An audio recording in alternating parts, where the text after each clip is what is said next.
નમસ્કાર, આજના સમાચાર બુલેટિનમાં આપ સૌનું સ્વાગત છે. હું છું પાયલ ભટ્ટ. આપ જોઈ રહ્યા છો DNDV ન્યૂઝ. તો સમાચારની શરૂઆત કરીએ સૌપ્રથમ હેડલાઇન્સથી.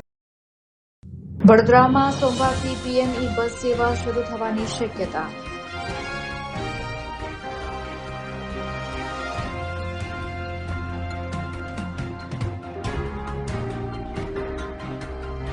વડોદરાના દાંડિયા બજારમાં તસ્કરોનો આતંક. 150 મીટર ફૂટપાથ ખોદી કોપર વાયરની કરવામાં આવી ચોરી.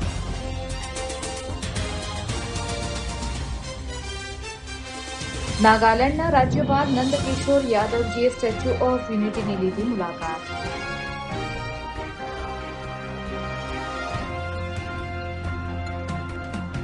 હવે જોઈએ સમાચાર વિગતવાર. વડોદરામાં સોમવારથી PME બસ સેવા શરૂ થવાની શક્યતા રહેલી છે. મેટ્રો જેવી સુવિધા સાથે 250 જેટલી ઇલેક્ટ્રિક બસો હવે રસ્તા ઉપર દોડશે. શહેરમાં આગામી સોમવારથી PME બસ સેવા શરૂ થાય તેવી પ્રબળ શક્યતા છે, જેની કામગીરી હાલ અંતિમ તબક્કામાં છે. આ યોજના હેઠળ વડોદરા શહેરને તબક્કાવાર કુલ 250 અત્યાધુનિક ઇલેક્ટ્રિક બસો મળવાની છે, જેમાંથી પ્રથમ તબક્કામાં 40 બસો રસ્તા ઉપર દોડતી થશે. આ બસો શહેરના ગોત્રી, ટ્રાન્સપોર્ટનગર, નિઝામપુરા, સાઉથ ઝોનને જોડશે. ભવિષ્યમાં આ સેવાની પાદરા, સાવલી, વાઘોડિયા અને પોર્ટ સુધી લંબાવવાનું આયોજન છે.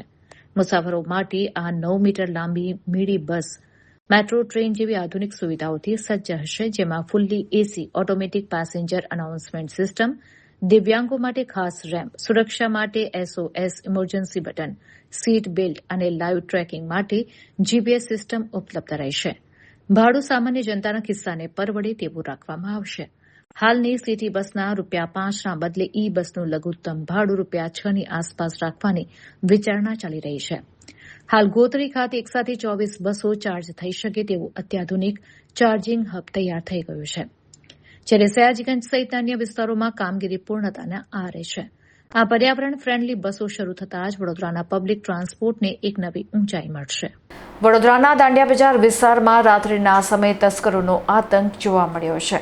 ગેસ ઓફિસની સામે આવેલ ફૂટપાથને ખોદી કાઢીને કોપર વાયરની ચોરી કરીને તસ્કરો અંધારામાં પલાયન થઈ ગયા હતા. વડોદરા શહેરના દાંડિયા બજાર વિસ્તારમાં મોડી રાત્રે તસ્કરોએ ફરી એકવાર પોલીસની પેટ્રોલિંગ અને સુરક્ષા વ્યવસ્થાને પડકાર ફેંક્યો છે. માહિતી મુજબ રાત્રે અંદાજે 11:30 સમયે ગેસ ઓફિસની સામે આવેલા ફૂટપાથનો ભાગ ખોદી તસ્કરોએ BSNL કંપનીની ડેડ થયેલી લાઇનના કોપર વાયર કાપી ચોરી કરી હતી. તસ્કરોએ અંદાજે 150 મીટર જેટલા વિસ્તાર સુધી ફૂટપાથ ખોદી નાખ્યો હતો, જેને કારણે સ્થાનિકોમાં પણ ચિંતા વ્યાપી છે. શહેરના ભરચક વિસ્તારમાં આટલી મોટી ચોરીની ઘટના બનતા CCTV કેમેરાની કામગીરી સામે પણ અનેક સવાલો ઉભા થયા છે. સ્થાનિકોના જણાવ્યા અનુસાર 2 દિવસ અગાઉ પણ અજાણ્યા તસ્કરો દ્વારા વિસ્તારમાં પેવર બ્લોક ખોદવામાં આવ્યા હતા, ત્યારે યોગ્ય કાર્યવાહી ન થતાં હવે મોટી ચોરીની ઘટના બની હોવાનું ચર્ચાઈ રહ્યું છે. બનાવ અંગે જાણ થતાં પોલીસ કાફલો સ્થળ ઉપર દોડી આવ્યો હતો અને આસપાસના CCTV ફૂટેજના આધારે તસ્કરોને ઝડપી પાડવા માટે તપાસ શરૂ કરી છે. હવે જોવું રહ્યું કે પોલીસ આ તસ્કરો સુધી ક્યારે પહોંચે છે. ઉપર મકાન છે, બીજા માળે. રાત્રે 11:15 વાગે મને ગાડીનો અવાજ આવ્યો, ટેમ્પોનો, 4 વ્હીલર. કયા લોકો આવ્યા છે, સાથે નાના છોકરાઓ, લેડીઝ, આ બધું પ્રહાર લઈને આવ્યા હતા. બધું કામ ચાલુ કર્યું એમને. શું કર્યું શું અહીંયા? એટલે બધું ખોલી નાખ્યું હતું. આ બધા પત્રકાર હતા આ લોકો અંદરથી. તો મેં એની પૂછ્યું તમારે વર્ક ઓર્ડર તો हमको હિન્દી નહીં आता, ગુજરાતી वो भी नहीं आती. એટલે પછી મેં પૂછવાનું છોડી દીધું. શું નામ તમારું? મારું નામ ચેતન બેનીવાલે. હું ઉપર રહું છું, બીજા માળે રહું છું. એટલે અમને ત્રાસ પડ્યો એટલે અમે પૂછવું પડશે ને કોણ આવે છે, ક્યાંથી આવે છે, તમે વર્ક ઓર્ડર આપેલો છે, તમે કામ કરો ને યાર. અંદાજિત 2 દિવસ પહેલાં આગળનો જે વિસ્તાર છે સયાજી રેડિયો હાઉસનો, ત્યાં પેવ બ્લોક કરી ખોદીને કોઈ કામગીરી કરી હોય તેમ જાણવા આવેલું. પરંતુ આ ચોમાસાની ઋતુ હોય તેથી હાલમાં અમે કોઈપણ OFC કેબલને પરમિશન ના આપતા ઇમરજન્સી કામ સિવાય. તેથી તમામ એજન્સીઓની પૂછપરછ કરતાં તેઓ દ્વારા જણાવ્યું કે અમે કોઈપણ પ્રકારની કામગીરી હાથ ધરી નથી, ના તો VGL, ના તો BSNL, ના MGVCL, ના તો કોઈપણ OFCવાળા. જેથી અમોને શંકા જતાં કાલે રાત્રે અંદાજિત 12-12:30ની આજુબાજુ અમુક અજાણ્યા ઇસમો દ્વારા ખોદવાની કામગીરી ચાલુ હતી. જેથી આજુબાજુના રહીશો દ્વારા અમને જાણ થતાં અમે સ્થળ પર આવેલા હતા, પણ સ્થળ પર આવતા પહેલાં તેઓને કોઈ શંકા હતા, તેઓ સ્થળ પરથી સ્થળ છોડી અને ખાડા ખુલ્લા મૂકી અને સ્થળ છોડી ભાગી ગયા હતા. પરંતુ તેઓ જે કેબલ BSNLના જે કેબલ છે અંદાજિત જે વર્ષો પહેલાં નાખેલા હતા, હાલમાં તે BSNLના કોપરના કેબલોની લાઈનો ડેડ હાલતમાં છે. તે ચોરી જતા હોવાનું પ્રાથમિક તારણમાં ધ્યાનમાં આવેલું છે. તેના કેબલ તમે ત્યાં પડેલા છે તે જોઈ શકો છો. અંદાજે કેટલી કિંમત હશે? એ કિંમત માટે તો હું નહીં જણાવી શકું, કેમ કે એ જે પ્રોપર્ટી છે BSNL લગત પ્રોપર્ટી છે. ખાસ કરીને અહીંયા CCTV કેમેરા પણ છે, તેમ છતાં ચોરી થાય છે. CCTV કેમેરામાં અમે તપાસ કરી છે. કોર્પોરેશન પર CCTV કેમેરા જે છે તેની રેન્જમાં આ ફૂટપાથ જણાતો નથી. આપણે કોર્પોરેશન સિટી હતું તપાસ કરેલ છે. અંદર કોઈ દુકાનના CCTV કેમેરાના દુકાનના CCTV કેમેરા હાલમાં પોલીસને જાણ કરેલી છે. તેઓ આગળની ચકાસણી કરી, તપાસણી કરી આગળની જે હકીકત છે ધ્યાને લાવશે તપાસણી કરી. નાગાલેન્ડના રાજ્યપાલ નંદકિશોર યાદવજીએ વિશ્વની સૌથી ઊંચી સ્ટેચ્યુ ઓફ યુનિટીની મુલાકાત લીધી. નાગાલેન્ડ રાજ્યના માનનીય રાજ્યપાલ નંદકિશોર યાદવજીએ નર્મદા જિલ્લાના એકતાનગર ખાતે આવેલા વિશ્વવિખ્યાત સ્ટેચ્યુ ઓફ યુનિટીની ભવ્ય મુલાકાત લીધી હતી. આ પ્રવાસ દરમિયાન તેમના બંને પુત્રો પણ તેમની સાથે જોડાયા હતા. રાજ્યપાલે અખંડ ભારતના શિલ્પી ભારત રત્ન સરદાર વલ્લભભાઈ પટેલની 182 મીટર ઊંચી પ્રતિમાના ચરણોમાં પુષ્પાંજલિ અર્પણ કરી દેશના એકીકરણમાં તેમના અવિસ્મરણીય યોગદાનને કૃતજ્ઞતાપૂર્વક યાદ કર્યું હતું. મુલાકાત દરમિયાન તેમણે 153 મીટરની ઊંચાઈએ આવેલી વ્યૂંગ ગેલેરી પરથી નર્મદા નદી અને વિંધ્યાચલ સાતપુડાની ગિરિમાળાઓના અદભુત પ્રાકૃતિક દ્રશ્યો નિહાળ્યા હતા. આ સાથે જ તેમણે આધુનિક ટેકનોલોજીથી સજ્જ મ્યુઝિયમ અને એક્ઝિબિશન હોલની મુલાકાત લઈને સરદાર સાહેબના જીવન કવરની વિગતો મેળવી હતી. તેમણે પવિત્ર નર્મદા મહાઆરતીમાં ભાગ લઈ આધ્યાત્મિક ધન્યતા અનુભવી હતી. ત્યારબાદ સરદાર પટેલના રાષ્ટ્ર નિર્માણને દર્શાવતો ભવ્ય લાઇટ એન્ડ સાઉન્ડ શો નિહાળ્યો હતો. પોતાના પ્રતિભાવમાં તેમણે જણાવ્યું કે સ્ટેચ્યુ ઓફ યુનિટી ભારતની એકતા અને રાષ્ટ્રીય ગૌરવનું પ્રતીક છે, જે દેશભક્તિની નવી પ્રેરણા આપે છે. મુલાકાતના અંતે નાયબ વન સંરક્ષક પ્રસાદ રવિ રાધાકૃષ્ણ અને અધિક કલેક્ટર નારાયણ માધુ દ્વારા રાજ્યપાલને સ્મૃતિચિહ્ન અર્પણ કરવામાં આવ્યું હતું.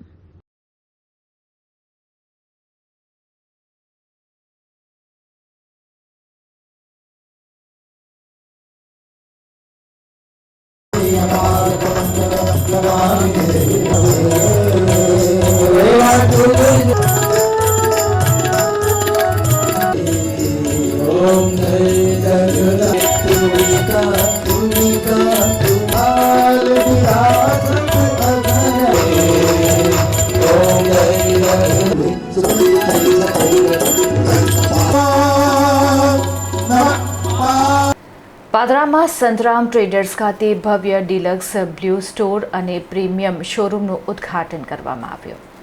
પાદરા ડબાસા હાઈવે ઉપર LGM કંપનીની સામે આવેલા સંતરામ ટ્રેડર્સ ખાતે ભવ્ય શોરૂમનું ઉદ્ઘાટન કરવામાં આવ્યું છે. આ સાથે જ પાદરાને વિશ્વસ્તરીય ડિલક્સ બ્લુ સ્ટોરની આધુનિક સુવિધા મળી છે, જ્યાં ગ્રાહકોને ઘરના કલર સોલ્યુશન માટે એક નવો જ અનુભવ મળશે. આ સેન્ટરનું શુભ ઉદ્ઘાટન પૂજનીય સંતરામ મંદિરના મહારાજશ્રીના વરદ હસ્તે કરવામાં આવ્યું હતું. આધુનિક બ્લુ સ્ટોરમાં ગ્રાહકો માટે live shade panels, room colour demo, colour consultation અને અદ્યતન કલર વિઝ્યુલાઇઝેશન જેવી વિશેષ સુવિધાઓ ઉપલબ્ધ કરાવાઈ છે. આ સુવિધાઓની મદદથી લોકો પોતાના ઘર કે ઓફિસ માટે યોગ્ય અને મનપસંદ રંગોની પસંદગી ખૂબ જ સરળતાથી અને નિષ્ણાતોના માર્ગદર્શન હેઠળ કરી શકશે. આ શોરૂમમાં ડિલક્સ ઉપરાંત સુપ્રીમ, જેકુઆર જેવી અગ્રણી પ્રીમિયમ બ્રાન્ડ્સના ઉત્પાદનો પણ ઉપલબ્ધ છે. એટલે કે ઘરના બાંધકામની શરૂઆતથી લઈને ફિનિશિંગ સુધીની તમામ સામગ્રી અહીં મળી રહેશે. ગ્રાહકોને વિશાળ પ્રોડક્ટ રેન્જ, પર્સનલાઇઝ્ડ સર્વિસ અને બહેતર આફ્ટર સેલ્સ સપોર્ટ આપવાનો શોરૂમ દ્વારા સંકલ્પ વ્યક્ત કરાયો છે. આ ઉદ્ઘાટન પ્રસંગે સ્થાનિક વેપારીઓ, અગ્રણીઓ અને મોટી સંખ્યામાં શુભેચ્છકો ઉપસ્થિત રહ્યા હતા.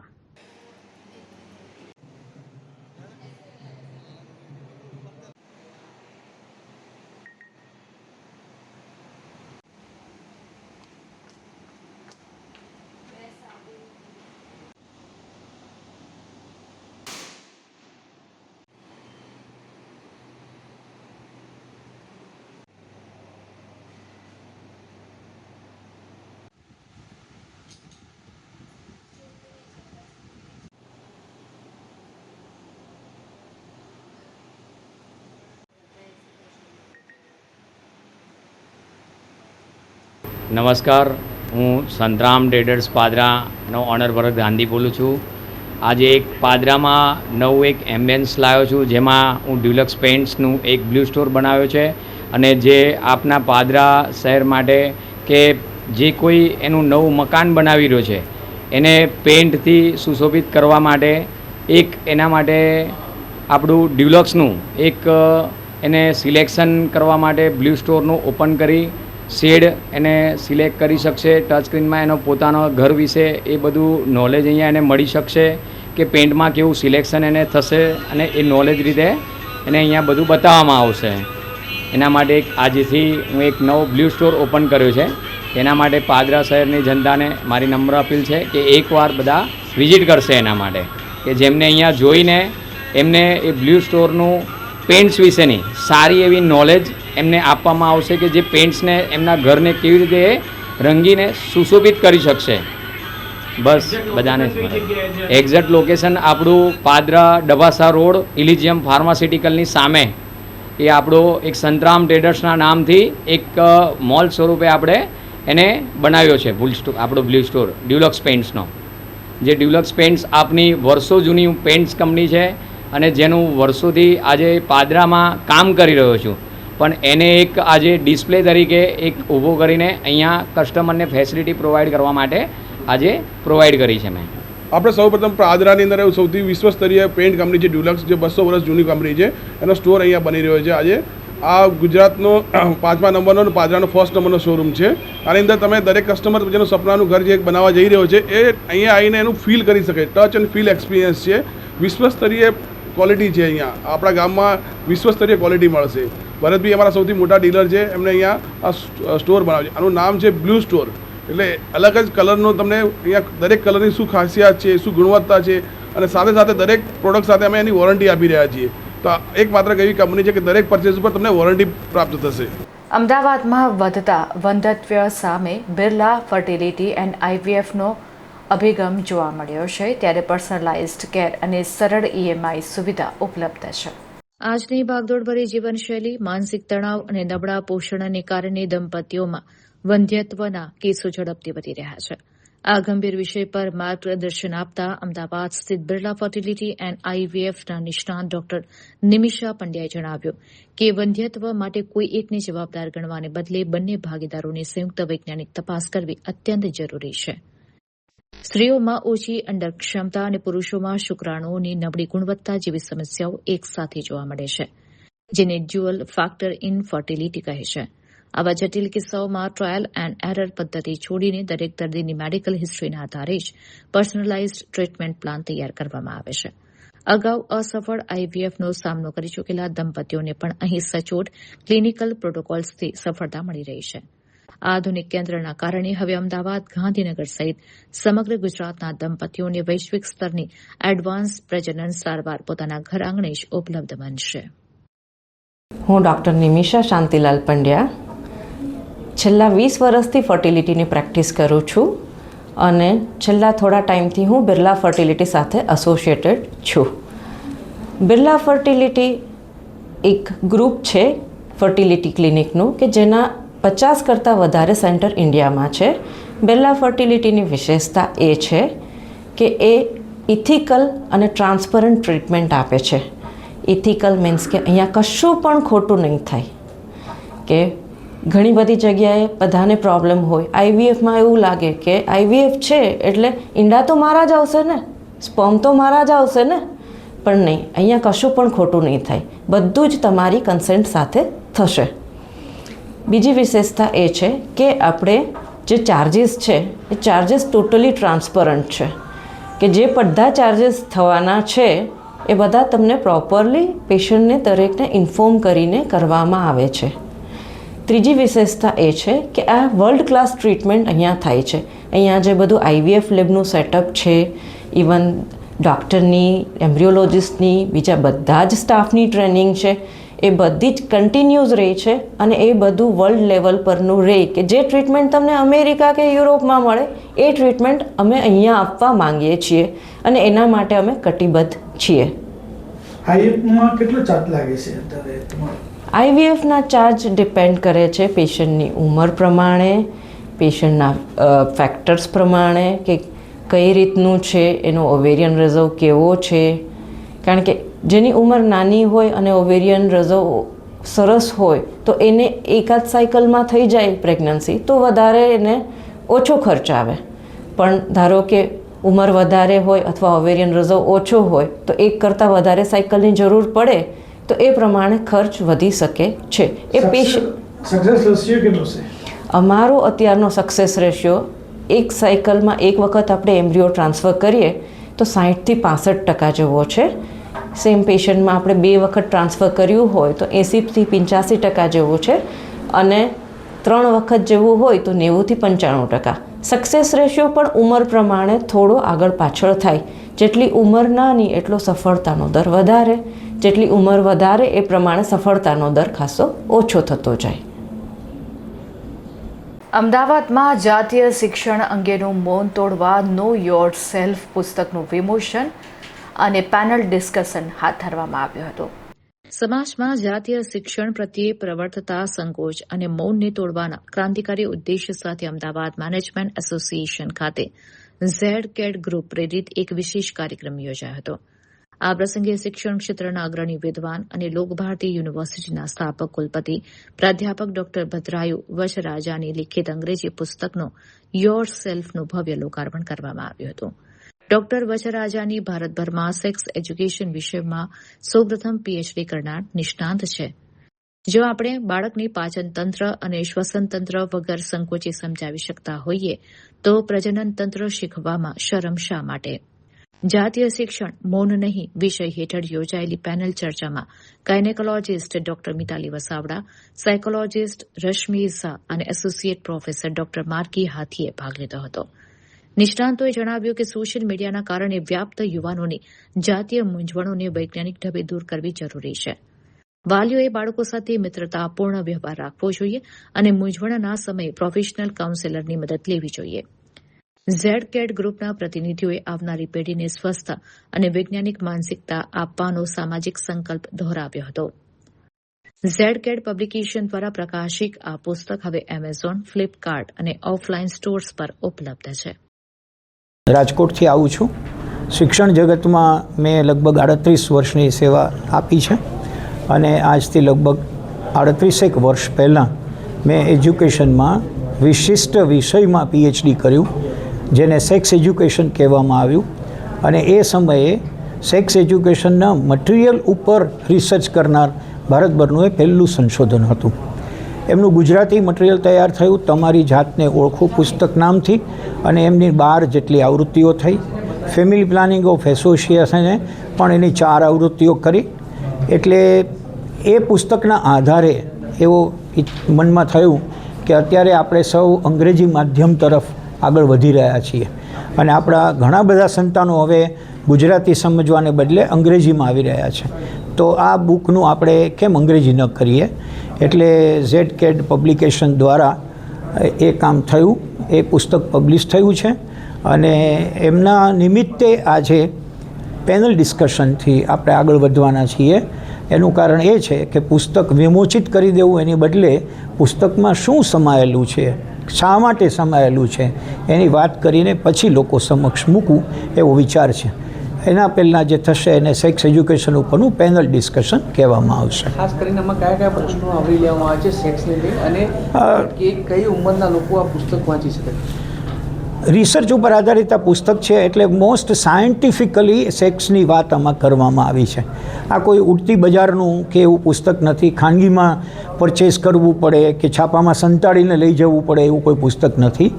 ગુજરાતીમાં તમારી જાતને ઓળખો પુસ્તક છે. એ 13 વર્ષથી ઉપરના કોઈ પણ 8 ધોરણથી ઉપર વિદ્યાર્થીઓ, વિદ્યાર્થિનીઓ, માતા પિતા, શિક્ષકો, બુઝુર્ગો સૌ કોઈ એને વાંચી શકે કારણ કે એમાં સેક્સ અને સેક્સ રિલેટેડ પૂરેપૂરી માહિતી વૈજ્ઞાનિક ઢબે આપી છે. જાતીય શિક્ષણ એવું એને નામ એટલા માટે આપ્યું છે કે આપણે બાળક જન્મ્યું હોય એ બાળક ધીમે ધીમે મોટું થતું જાય અને ઇમોશનલી આગળ વધે, સમાજમાં જાય એટલે સામાજિક પરિબળોને સ્પર્શ કરે, પોતે ગૃહસ્થ બને, પરણે એટલે એની એક મેરિડ લાઈફ શરૂ થાય અને એમના દ્વારા એક બાળક જન્મે. આ આખી પ્રક્રિયા, આખી યાત્રાને સમાવી લે એવું આ પુસ્તક છે.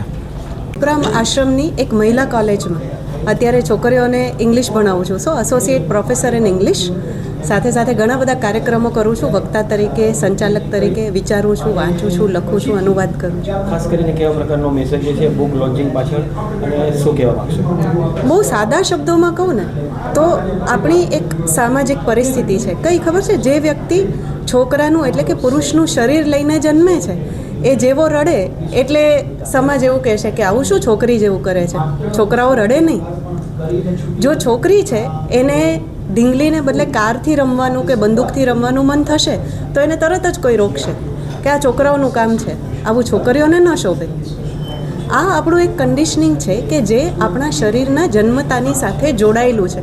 ઘણી બધી વાર આ કન્ડિશનિંગ છે એ એવી બાઉન્ડ્રી બની જાય છે, એ એવા પ્રકારની મર્યાદા બની જાય છે કે એનાથી બહાર નીકળીને આપણે પોતાની જાતને જોઈ જ શકતા નથી. એટલે આજે પુસ્તકનું નામ છે ને નો યોર સેલ્ફ, અથવા ગુજરાતીમાં પોતાની જાતને ઓળખો. તો પોતાની જાતને આપણે શું નથી ઓળખતા? ના, નથી ઓળખતા. આપણને જે સમાજ બતાવે છે ને એ જ રીતે આપણે પોતાની જાતને જોતા શીખી ગયા છે.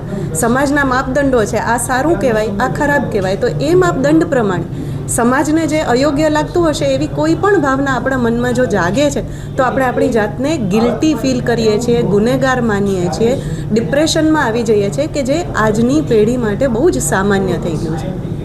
ગિલ્ટ કોન્શિયન્સ, આ બધી પરિસ્થિતિમાંથી જો બહાર નીકળવું હશે, પોતાની જાતને એક વ્યક્તિ તરીકે ઓળખવી હશે, તો પોતાનું શરીર અને પોતાની લાગણીઓ આ બંનેની વચ્ચે જો સંતુલન સાધવું હશે તો આ પુસ્તકમાંથી પસાર થવાથી આપણા માત્ર શરીર વિશે નહીં પણ આપણા શરીર સાથે જોડાયેલી લાગણીઓ વિશે, ભાવો વિશે, સંબંધો વિશે, એના બેલેન્સ વિશે આપણને ઘણું બધું જાણવા મળશે. Thank you. ઝા, હું કાઉન્સેલર છું, સાયકોથેરાપિસ્ટ તરીકે કામ કરું છું અને મારું મુખ્ય એરિયા છે spiritual psychology. So according to me, જ્યારે તમે પોતાની જાતને સમજો છો, તમારી અંદર ક્યારે કયા ઇમોશન જનરેટ થઈ રહ્યા છે એને પણ તમે સમજો છો, અને તમે જ્યારે જાતને સમજતા થાઓ છો તો તમે એને મેનેજ કરવાનું પણ સમજી શકો છો. ઘણી બધી વાર તમે જ્યારે જુઓ છો ત્યારે તમને જે ઇન્સ્ટન્ટ જન્મે છે અને એની રિએક્શનમાં કન્વર્ટ થઈ જાય છે. હવે આ થાય છે શેના માટે? અને જો આ થાય તો ત્યારે વ્યક્તિએ સમજવું કેવી રીતે કે મને આવું થઈ રહ્યું છે, હું કોઈને જોઉં છું અને મને એમ થાય છે કે હું આની સાથે ફ્લર્ટ કરી લઉં તો હું શું કરું? તો આના માટે કોઈ સ્વસ્થ ચર્ચા કે જે જ્યાં એ વ્યક્તિ, એ બાળક, એક કિશોર કે એક એડલ્ટ એ પૂછી શકે કે આવું થતું હોય તો શું કરવાનું? શું ગમે ત્યાં કરી લેવાનું? કેમ કે બધા કરી જ રહ્યા છે, બધા ફ્લર્ટ કરી રહ્યા છે, તો હું કરી લઉં. તો એ સમયે આ જો ચર્ચા થઈ શકે કે દોસ્ત આ જે જન્મે છે ને એ તારા એકલામાં નથી જન્મી રહ્યો, એ બધામાં જન્મે છે. પણ લોકો આને સમજવા કરતાં આને જે મળી રહ્યું છે, જેમ કે તમને ભૂખ લાગી છે તો તમે યોગ્ય વસ્તુની રાહ જોશો, ઝેર નહીં ખાઈ લેશો. એવી જ રીતે તમારી અંદર કોઈ બદલાવ આવી રહ્યો છે, તમે એને રિએક્ટ નહીં કરી દેશો સોસાયટીમાં, તમે એને પહેલાં સમજશો. જો તમે સમજો છો તો તમે સ્વસ્થ હો છો. જો તમે સ્વસ્થ હો છો ડેટ મીન્સ તમે અવેર હો છો. અવેર હો છો પછી તમે જે કાંઈ નિર્ણયો લો છો એ નિર્ણયો યોગ્ય દિશામાં જઈ શકે છે. That I feel according everything. Thank you. વડોદરાના વાઘોડિયા ચોકડી વિસ્તારમાં ફિલ્મી ઢબે ફાયરિંગની ઘટના સામે આવી છે, જેમાં યુવકને ખભાના ભાગે ગોળી વાગતા ગંભીર રીતે ઈજાગ્રસ્ત થયો છે. ત્યારે આ ઘટના બાદ આરોપીઓ ફરાર થઈ ગયા છે. શહેરના વાઘોડિયા ચોકડી વિસ્તારમાં ધોળા દિવસે ફાયરિંગની એક સનસનાટીભરી ઘટના સામે આવતા સમગ્ર પંથકમાં ભારે ભય અને દોડધામનો માહોલ સર્જાયો છે. બાઇક ઉપર આવેલા અજાણ્યા શખ્સોએ એક વ્યક્તિનો પીછો કરીને તેના ઉપર સરેઆમ ગોળીબાર કર્યો હતો. ગોળી યુવકના ખભાના ભાગે વાગતા તે લોહીલુહાણ હાલતમાં ગંભીર રીતે ઇજાગ્રસ્ત થયો હતો. આ ઘટનાને પગલે સ્થાનિક લોકો એકઠા થઈ ગયા હતા અને ઇજાગ્રસ્ત યુવકને તાત્કાલિક સારવાર અર્થે પ્રથમ સયાજીરાવ જનરલ હોસ્પિટલ અને ત્યારબાદ વધુ સારવાર માટે ખાનગી હોસ્પિટલમાં ખસેડવામાં આવ્યો હતો. હુમલાખોરો ઘટનાને અંજામ આપીને સ્થળ પરથી બાઇક ઉપર ફરાર થઈ જવામાં સફળ રહ્યા હતા. આ ઘટનાની જાણ થતાં જ વડોદરા શહેર અને ગ્રામ્ય પોલીસનો ઉચ્ચ કાફલો તાત્કાલિક ઘટના સ્થળ પર દોડી આવ્યો હતો. ગુનાની ગંભીરતાને જોતા એફએસએલની ટીમને પણ બોલાવવામાં આવી છે, જેને ઘટના સ્થળેથી મહત્વના વૈજ્ઞાનિક પુરાવા એકત્રિત કરવાની કાર્યવાહી હાથ ધરી છે. હાલ પોલીસ દ્વારા આસપાસના વિસ્તારના સીસીટીવી ફૂટેજ અને ટેકનિકલ સર્વેલન્સના આધારે હુમલાખોરોનું સચોટ પગેરું મેળવવા ચક્રો ગતિમાન કર્યા છે. આ ભયાનક ફાયરિંગ પાછળનું સાચું કારણ શું હતું તે જાણવા માટે પોલીસની જુદી જુદી ટીમો દ્વારા સઘન તપાસ શરૂ કરવામાં આવી છે. શહેરની વાઘોડિયા ચોકડી ઉપર એક ભાઈ વ્યક્તિ પોતાની 4 વ્હીલ કારમાં જતા હતા, એમને ઓવરટેક કરી બાઇક ઉપર 2 જણ આવી એમને ફાયરિંગ કરેલું છે. એમને જમણા ખભા ઉપર ગોળી વાગી છે. હાલ એસએસજીમાં સારવાર હેઠળ છે અને વડોદરા ગ્રામ્ય પોલીસ અધિક્ષક સાહેબના માર્ગદર્શન નીચે એલસીબી, એસઓજી, અમારું ડિવિઝન, ડીવાયએસપી ઓફિસ અને સમગ્ર જિલ્લા વડોદરા જિલ્લાની પોલીસની ટીમ, તમામ થાણા અધિકારીઓ આ તપાસમાં લાગેલા છે. સાથે સાથે શહેર પોલીસ પણ મદદમાં છે સાથે જ. કેટલા રાઉન્ડ ફાયરિંગ કર્યા હતા એ એક્ઝેક્ટ હજી ખ્યાલ નથી. જે ભાઈને વાગ્યું છે એ સારવાર હેઠળ છે. એ જ્યારે થોડા વ્યવસ્થિત થશે અને સ્ટેટમેન્ટ આપશે ત્યારે ખ્યાલ આવશે. હાલ તપાસ ચાલુ છે. સીસીટીવી કેમેરા જોવાની પ્રક્રિયા ચાલુ છે. શહેર અને ગ્રામ્ય પોલીસ બંને સાથે મળી અને આમાં લાગી ગયેલા છે તપાસમાં. વડોદરામાં આમલેટની લારીઓ પર આમલેટ ખાધા બાદ પૈસા ચૂકવવામાં નહીં આવતા અને ત્યારબાદ આ શખ્સો દ્વારા તોડફોડ કરી લૂંટ ચલાવવામાં આવતા વેપારીઓમાં ભારે ફફડાટ વ્યાપી ગયો છે. શહેરના ગણેશનગર રોડ નજીક આવેલી ઋષિ પાર્ક સોસાયટી 4 રસ્તા વિસ્તારમાં એક આમલેટની લારી ઉપર તોડફોડ અને લૂંટની ચોંકાવનારી ઘટના સામે આવી છે. લારી સંચાલકના આક્ષેપ અનુસાર કેટલાક શખ્સોએ ત્યાં ખાવાનું લીધા બાદ જ્યારે પૈસા માંગવામાં આવ્યા ત્યારે દાદાગીરી કરી હુમલો કર્યો હતો. હુમલા દરમિયાન લારી સંચાલક પોતાનો જીવ બચાવવા ત્યાંથી ભાગી છૂટ્યો હતો અને તાત્કાલિક 112 ઉપર કોલ કરીને પોલીસને જાણ કરી હતી. ત્યારબાદ આ મામલે ફરિયાદ નોંધાવવા માટે પાણીગેટ પોલીસ સ્ટેશને પહોંચ્યો હતો. લારી સંચાલકનો આક્ષેપ છે કે જ્યારે તે પોલીસ સ્ટેશનમાં અરજી આપી રહ્યો હતો ત્યારે જ આરોપીઓ ફરીથી તેની લારી ઉપર ધસી આવ્યા હતા. તેમણે લારી ઉપર રાખેલી ખુરશીઓ અને ટેબલોમાં ભારે તોડફોડ કરી હતી અને ગલ્લામાંથી અંદાજે ₹5,000 થી 7,000ની રોકડ રકમ લઈને લૂંટીને ફરાર થઈ ગયા હતા. આ હિંસક ઘટનાને પગલે સ્થાનિક વેપારીઓમાં ભય અને ભારે રોષનો માહોલ જોવા મળી રહ્યો છે. હાલ પાણીગેટ પોલીસ આ સમગ્ર મામલે ઊંડાણપૂર્વક તપાસ ચલાવી રહી છે. પોલીસના જણાવ્યા અનુસાર લારી સંચાલક દ્વારા કરવામાં આવેલા આક્ષેપોની સત્તાવાર તપાસ બાદ જ સમગ્ર હકીકત સ્પષ્ટ થશે.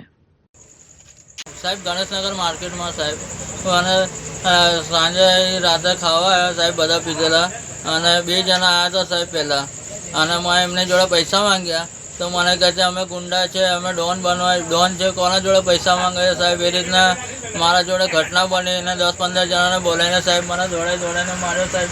મારા ઈંડા તોડ નાખ્યા, મને ટેબલો બધું દોડાઈને માર્યો સાહેબ. મારો જીવ બચાવીને મેં ભાગ્યો છું સાહેબ. અને મારા બૈરાને મેં કોલ કરીને મારો જીવ બચાવવાને કીધું કે એમને કે મને પોલીસમાં ફોન કરો સાહેબ. એ રીતના મેં પોલીસ સ્ટેશન ગયો, અરજી લખાઈને અત્યારે મેં અહીં ગાડી છું સાહેબ. સાહેબ ગલ્લામાંથી પૈસા સાહેબ બધું લઈ ગયા. અત્યારે મેં આવીને જોયું ગલ્લામાં ₹1 નથી. ગલ્લાના પૈસા બધા લૂંટી ગયા છે સાહેબ અને મને જીવથી મારવાનો હુમલો કર્યો છે સાહેબ. કઈ અરજી લખાઈ?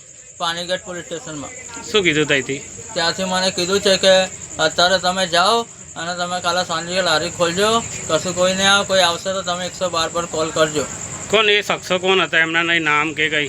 એનું નામ છે પેલો શિવા કરીને છે સાહેબ. ગણેશનગર માર્કેટમાં એ બહુ લુખ્ખાગીરી કરી રહ્યો છે સાહેબ. રોજના હપ્તા ઉઘરાવી રહ્યો છે બધાને. દર મહિને મારા જોડથી ₹5,000 લઈ રહ્યો છે સાહેબ મારા જોડથી. અને અત્યારે એ તો ખાઈ જાય છે, હપ્તા તો ઉઘરાઈ જાય છે સાહેબ. અત્યારે મેં પૈસા માંગ્યા ખાધા એના જોડથી મારા જોડથી મને એવું કહે છે કે પૈસા ખાના માંગ્યા કરીને મને મારપીટ કરે સાહેબ. મેં જીવ બચાવીને ભાગ્યો છે સાહેબ. વાઘોડિયાની ખેમદાસ હોસ્પિટલમાં રક્તદાન શિબિર યોજવામાં આવી હતી. આ રક્તદાન શિબિરમાં 60થી વધુ લોકોએ રક્તદાન કર્યું હતું. માનવ સેવા એ જ પ્રભુ સેવાના સૂત્રને સાર્થક કરતા વાઘોડિયાના ઈશ્વરપુરા ગામ પાસે આવેલી ખેમદાસ આયુર્વેદિક હોસ્પિટલ ખાતે વર્લ્ડ બ્લડ ડોનર ડે નિમિત્તે એક ભવ્ય રક્તદાન શિબિરનું આયોજન કરવામાં આવ્યું હતું. આ માનવતાવાદી કાર્યક્રમ Parul institute of Ayurveda and રિસર્ચના રોગનિદાન department, Khemdas hospital, Parul Sevashram hospital, NSS અને પારુલ બ્લડ બેંકની ટીમ દ્વારા સંયુક્તપણે યોજવામાં આવ્યો હતો. આ શિબિરમાં સ્થાનિકો અને સંસ્થાના સભ્યોમાં ભારે ઉત્સાહ જોવા મળ્યો હતો. અંદાજે 60થી 70 જેટલા રક્તદાતાઓએ સ્વેચ્છાએ અને ઉત્સાહભેર રક્તદાન કરીને માનવતાનું ઉત્તમ ઉદાહરણ પૂરું પાડ્યું હતું. કટોકટીના સમયે જરૂરિયાતમંદ અને ગંભીર દર્દીઓને સમયસર લોહી મળી રહે અને કોઈનો કિંમતી જીવ બચાવી શકાય તે માટે આયોજકો દ્વારા દર વર્ષે આ પ્રશંસનીય સેવાકીય કાર્ય કરવામાં આવે છે. કાર્યક્રમના અંતે આયોજક ટીમે પોતાનું મૂલ્યવાન રક્ત આપીને આ શિબિરને સફળ બનાવનાર તમામ રક્તદાતાઓનો હૃદયપૂર્વક આભાર વ્યક્ત કર્યો હતો અને તેમને સન્માનિત કર્યા હતા. આ શિબિરે સમાજમાં રક્તદાન પ્રત્યે જાગૃતિ ફેલાવવામાં મોટો ભાગ ભજવ્યો છે.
તો આ હતા અત્યાર સુધીના સમાચાર. વધુ સમાચાર સાથે ફરીથી મળીશું. ત્યાં સુધી મને રજા આપશો. નમસ્કાર.